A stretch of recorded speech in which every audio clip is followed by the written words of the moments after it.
ان سے محبت کا اظہار کرتے ہیں، لیکن ہمارا ہر کام ظاہری پیمانے پر ہوتا ہے اور دل حقیقی محبت سے خالی ہے۔ میرے دوستوں اور ساتھیوں، ایک صحابی ہیں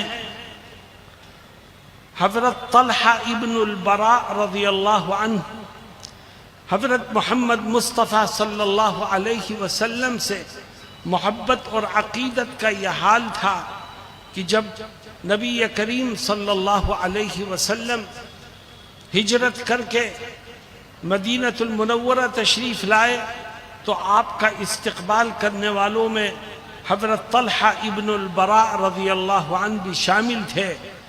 اس وقت نوجوان تھے بالکل، آقا کے قریب پہنچے اور فرمایا، آقا میرے دل میں آپ کی محبت ہے، آپ جو بھی حکم دیں گے میں اسے پورا کروں گا۔ آپ کو حیرت ہوئی کہ ایک نوجوان بچہ ہے اور اس طرح کی باتیں کر رہا ہے۔ وہ پھر آگے بڑھ کے کہتے ہیں کہ آقا میرے دل میں آپ کی محبت ہے، آپ جو بھی حکم دیں گے میں اسے پورا کروں گا۔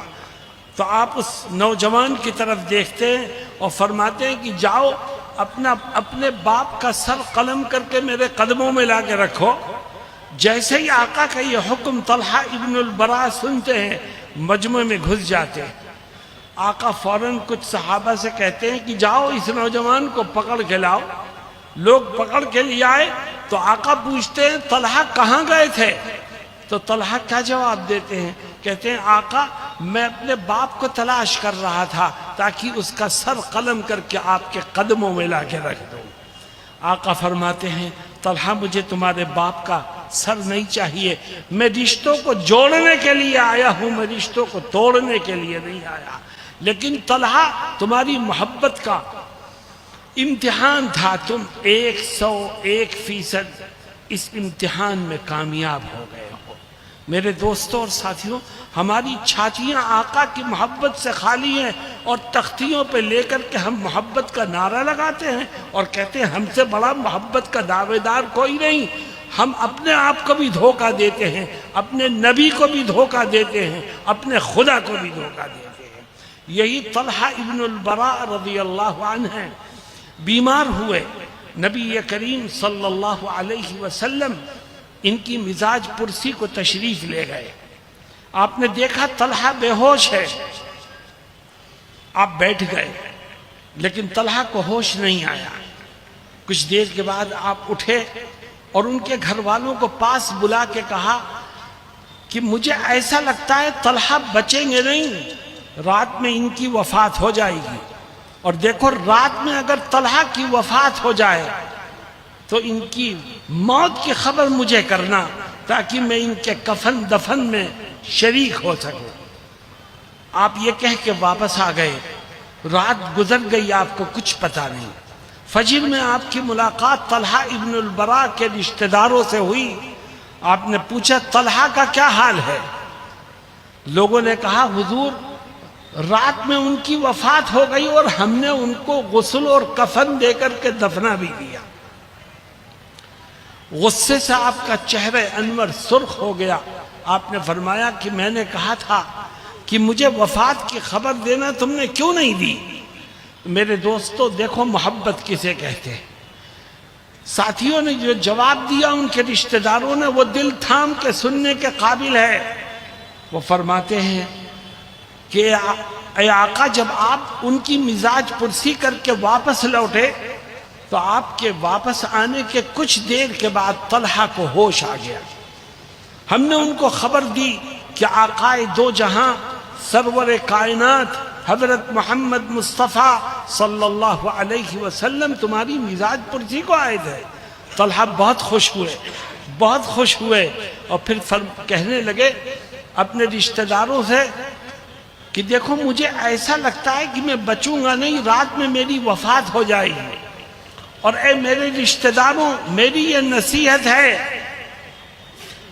میری یہ وصیت ہے کہ اگر رات میں میری وفات ہو جائے تو میری موت کی خبر میرے آقا کو مت کرنا، کیونکہ اگر تم رات میں میری موت کی خبر میرے آقا کو کرو گے تو ان کی نیند میں خلل پڑے گا، رات کے اندھیرے میں انہیں یہاں تک آنے کی زحمت گوارا کرنی پڑے گی، انہیں پریشانیاں اٹھانی پڑیں گی، اور میں نہیں چاہتا کہ میری وجہ سے میرے آقا کو کوئی تکلیف پہنچے۔